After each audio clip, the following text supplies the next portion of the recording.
여러분 안녕하십니까.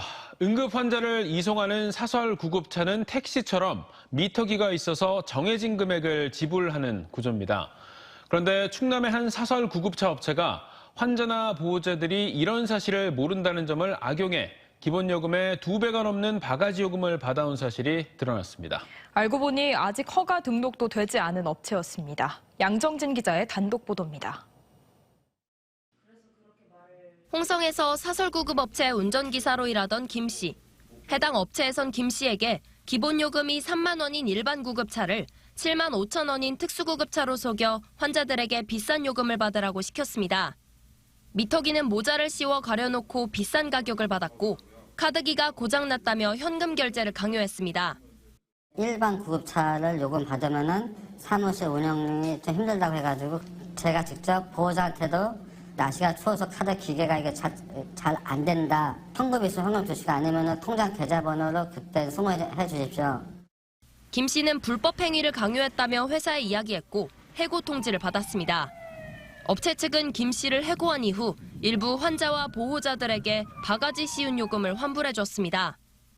20만 원에서 아니 아까 10만 원에서 15만 원이랬는데 무슨 20만 원이냐고 제가 얘기를 했거든요. 돈을 너무 많이 냈다고요.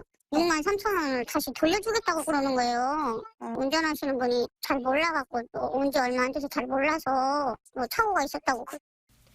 업체는 일반 구급차를 운영하며 특수구급차 비용을 받은 건 인정하지만 일반 구급차 내부를 개조해 특수구급차처럼 시설을 갖췄고 구조사도 동승했다는 입장입니다. 또 수년간 동결된 사설구급차 요금으론 인건비와 운영비를 충당하기에 턱없이 부족해 그랬다고 덧붙였습니다. 그런데 알고 보니 이 업체 아직 등록 허가도 되지 않았습니다. 그동안 의료원과 응급환자 이송 위탁 계약을 맺고 있던 사설구급 업체의 직원이 퇴사 후 새로 차린 겁니다. 등록 허가가 나기 전까지 이전의 회사인 것처럼 속여 영업하고 있었습니다. 업체는 이렇게 다른 회사의 차를 사와 이름을 바꾸지 않은 채 영업을 이어갔습니다.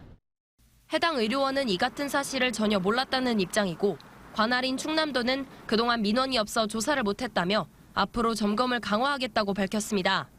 관리 감독의 소홀 속에 한시가 급한 환자들과 보호자만 피해를 보고 있습니다. TJB 양정진입니다. 운영사가 채무 상환을 늦추고 있다는 지적을 받는 대전 천변 도시 고속화 도로에 대해 대전시가 철저한 감사를 예고했습니다. 이장우 대전시장은 도로 운영사가 교통량 증가로 수익성이 개선됐음에도 원금을 갚지 않고 이자만 내고 있다는 지적과 관련해 공인회계사를 선정해 원가 검토를 실시하는 한편 운영사 조직과 인원에 대한 경영 문제도 들여다보겠다고 밝혔습니다. 지난 2004년 대전 최초의 민자도로로 건설된 천변 도시고속화도로는 사업 추진 당시 대전시가 금융권에 1,400억 원대 상환 보증을 해준 상태로 오는 2032년까지 운영사가 대출 원금을 다 갚지 못하면 대전시가 대출금 잔액을 떠안아야 해 논란이 일고 있습니다. 윤석열 대통령의 충남 공약인 국립치의학연구원 천안 설립이 후속 조치가 나오지 않아 장기간 표류하고 있습니다. 주간 부처인 보건복지부가 공모로 전환하려는 움직임마저 보이면서 현재 전국 곳곳에서 유치전까지 치열해지고 있는데요. 당초 충청권 공약이던 아산경찰병원도 우여곡절 끝에 공모를 거쳐 겨우 선정됐는데 정부가 해도 너무한다는 목소리가 나오고 있습니다. 김세범 기자입니다.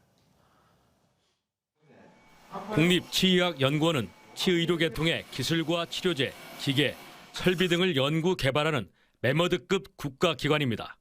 지난해 대선 당시 윤석열 대통령이 충남 공약으로 발표한 이후 인수위에서 천안을 특정해 정책 과제로 확정했습니다. 천안이 인구 1000명당 치의학 수련의가 전국에서 가장 많고 치의학 연구기관이 직접화됐다는 근거에 따른 판단이었던 겁니다. 이에 따라 천안시는 KTX 천안 아산역 인근에 5,000제곱미터의 부지를 마련하고 단국대 치과병원과의 협력 체제를 구축하는 등 후속 작업도 진행했습니다. 여기에 국내 최대 치기공 의료 기업인 오스템 임플란트의 천안 이전도 이끌어내 공장 신축을 위한 작업이 순조롭게 진행 중입니다. 국립치의학연구원 설립 유치를 위한 모든 준비는 저희 천안시는 완료된 상태입니다. 이제는 저희가 추진할 수 있도록 정부에서 발표로 통해서 확정해 주셨으면 좋겠습니다. 이런 지역의 분주한 움직임과는 달리 대선 9개월이 지나도록 정부의 후속 조치는 전혀 없었습니다. 오히려 전국 공모 사업으로 전환하려는 모습이 감지됩니다. 주관 부처인 보건복지부가 대선 공약과는 별개라고 선을 긋고 시간을 두고 관계 기관들과 협의를 통해 사업 방향을 정하겠다고 밝힌 겁니다. 특정 지역을 염두해서 진행하는 사안은 아니고요. 관계 단체와도 협의 중에 있고요. 당장 한두 달 안에 결정될 수 있는 사안은 아니니까요.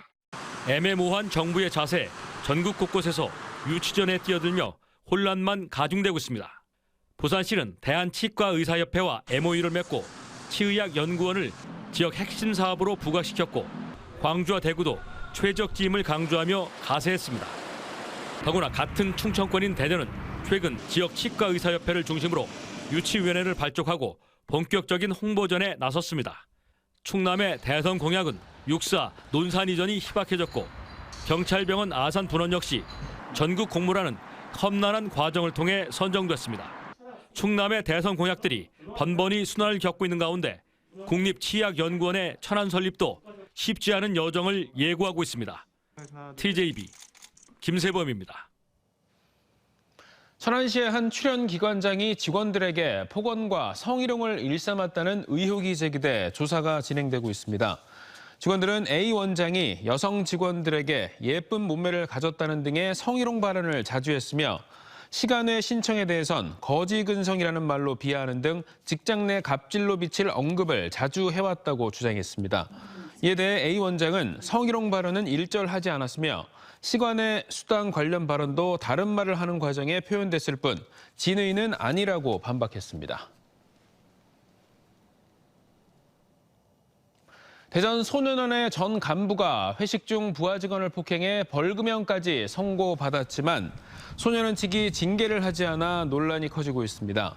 지난해 5월 대전 중구의 한 주점에서 당시 대전 소년원 소속이던 50대 간부 A씨는 부하 직원인 30대 직원에게 욕설과 함께 얼굴을 2차례 때린 혐의로 벌금 150만 원의 약식 명령을 받았습니다. 하지만 상위기관인 법무부는 A씨를 인사 이동시켰을 뿐 사건 발생 9개월이 지난 지금까지 징계 처분을 내리지 않고 있습니다. 이에 대해 법무부는 현재 징계위원회가 진행 중이라고 해명했고 A씨는 자신도 폭행을 당했다며 부하 직원을 맞고소한 상태입니다. 일반 직장인처럼 퇴직금을 받는 어민들이 있습니다. 태안군의 한 어촌이 은퇴 어민들에게 그간의 노고를 인정해 퇴직금을 지급하는 건데요. 만족도가 아주 높다고 합니다. 이 마을 언젠가는 연금제까지 시행하겠다는 당찬 포부를 갖고 있습니다. 강진원 기자입니다. 할머니들이 옹기종기 모여 한 무더기에 굴을 까고 있습니다. 추운 겨울 바다에 나가 굴을 채취하고 먹기 좋게 손질하는 겁니다. 평생 갯벌에서 살아온 81살 할머니는 이제 힘이 붙여 일을 그만둘 생각이지만 퇴직금이 있어 든든합니다. 이제 늙었으니까 내가 못한다 이런 생각하지만은 든든하죠. 기름도 넣고 쌀도 팔아먹고 나 옷도 사 입고. 바지락과 굴, 전복을 채취해 생활하는 태안 파도리 마을은 247명 어민들이 어촌계를 형성해 공동 작업을 하고 있습니다. 구성원은 최연장자인 90대 등 대부분 노인층. 어촌계는 총회를 거쳐 올부터 퇴직금제를 도입했습니다. 고령인 탓에 더 이상 일을 할 수 없게 되면 노후 보장을 위해 1,500만 원 목돈을 지급하기로 했고 올해 8명이 퇴직금을 수령했습니다. 무엇보다 오늘의 황금어장을 만들기까지 피와 땀을 흘린 선배 어민들에게 존경을 표하는 의미가 큽니다. 황무지였던 그 어장을 황금어장으로 만들기까지는 우리 그 어르신들의 공로가 굉장히 많았습니다. 그런 거에 대한 조금 이렇게 보답하는 차원에서 재원은 연말 개원들에게 지급해온 배당금. 퇴직금 적립에 따라 배당금은 당연히 줄게 됐지만 어촌계원 모두 흔쾌히 동의했습니다. 은퇴는 언젠가는 내게도 닥칠 일이기 때문입니다. 덜 받으면 속은 쏘는데 노인들이 많으니까 그건 할 수 없지. 퇴직금이 있으니까 그래도 괜찮아요. 또 어촌계가 현재 200명이 넘는 큰 규모인 만큼 효율적인 운영을 위한 구조조정 의미도 있습니다. 파도리 어촌계는 퇴직금제가 정착된 뒤 궁극적으로는 연금제까지 도입해 도시 못지않은 어촌의 새로운 복지 모델을 제시하겠다는 계획입니다. TJB 강진원입니다. 어제 공주의 농협 직원들이 강도를 붙잡은 데 이어 농협 하나로마트 직원들이 의식을 잃고 쓰러진 70대 고객의 생명을 구했습니다. 어제 오후 4시 20분쯤 공주 농협 하나로마트 출입구 포장대에서 장을 보고 나가던 72살 여성 고객이 의식을 잃고 쓰러져 호흡을 하지 않자 마트 직원과 고객 한 명이 심폐소생술과 기도 확보에 나섰습니다. 이 여성은 119 구급 차량이 도착하기 전 호흡을 회복했고 이후 병원에 옮겨져 생명에는 지장이 없는 것으로 전해졌습니다.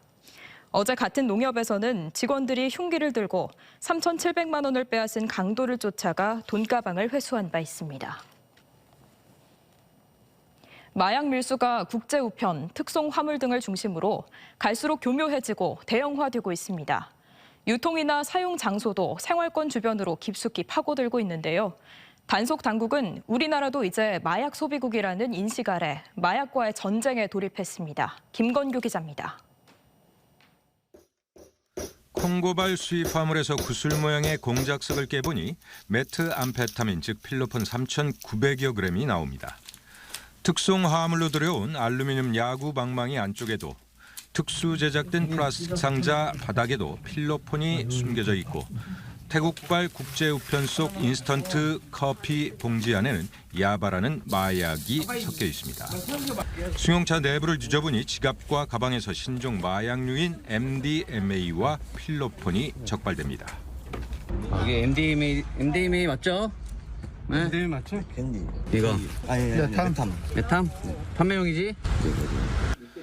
서랍 속이며 침대 옆, 집안 곳곳 손 닿는 곳마다 필로폰과 주사기가 발견되고 투약 흔적이 확인됩니다. 손 닿는 데만 다 갖다 놨구만, 메탐. 침대에서도 하고, 손 닿는 데 다 갖다 놨구만. 지난해 마약류 밀수 단속 실적은 777건에 624kg으로 800kg이 넘는 초대형 밀수 2건이 포함된 2021년에 비해 줄긴 했지만 이를 빼면 적발 건수나 중량, 해마다 전반적인 증가세입니다. 밀수 경로는 코로나19 이후 국가 간 이동 제약의 영향으로 국제 우편 특송 화물, 항공 여행자 등을 중심으로 보다 진흥화되고 있습니다. 1kg 이상의 대형 밀수 적발 건수가 필로폰이 전년 대비 124%, 마약류 전체적으로 88% 증가하는 등 갈수록 규모가 대형화되는 추세입니다. 국제 우편 특송 화물을 이용한 비대면 밀수가 여전히 증가하고 있습니다. 두 번째 특징으로는 킬로그램 단위의 대형 밀수입이 증가하고 있는 것입니다. 적발 단일 품목으로는 필로폰이 여전히 가장 많고 거통편 MDMA, 졸피뎀 같은 신종 마약류도 전체의 43%에 달할 정도로 점차 생활 가까이 파고들고 있습니다. 관세청은 우리나라도 이제 더 이상 묵과할 수 없는 마약 소비국으로 바뀌고 있다며 올해를 마약과의 전쟁 원년으로 삼아 가용수단을 총동원해서 마약 청정국 지위를 되찾겠다는 각오입니다. TJB 김건규입니다. 방송사 촬영장 등에서 마약을 투약한 20대가 마약을 끊겠다는 의지를 보였다며 집행유예를 받았습니다. 대전지법 형사 12부는 지난 2020년 9월 한 방송사 경연 프로그램 촬영장에서 대마초를 흡입하는 등 1년 동안 20차례에 걸쳐 마약을 투약하고 2021년 7월과 8월에 2차례 마약을 판매한 혐의를 받는 23살 여성 A씨에게 징역 3년에 집행유예 5년을 선고했습니다. 재판부는 A씨가 마약 관련 다큐멘터리 제작에 참여하는 등 마약을 끊겠다는 의지를 보였다며 양형 이유를 설명했습니다. 대전대는 호텔 ICC에서 이장우 대전시장과 대학, 가족회사 관계자 등 250명이 참석한 가운데 대학과 가족기업 간 상호협력 모델 발굴을 위한 신년 교류회를 열었습니다. 이 자리에서는 가족회사들이 교수들과 함께 개발한 신제품과 사업화에 따른 성과 전시회도 열렸습니다. 대전대 산학협력단은 기술 창업 활성화를 위해 가족회사를 선정해 국고과제를 지원하고 공동장비 사용료 감면, 전담교수 지원 등에 나서고 있습니다. 어젯밤 9시 50분쯤 대전 경부고속도로 부산 방향 신탄진 나들목 3km 전방에서 승용차가 앞서가던 경차를 들이받았습니다. 사고 충격으로 승용차가 뒤집어지면서 옆 차선을 지나던 5톤 화물차와 또다시 부딪혔습니다.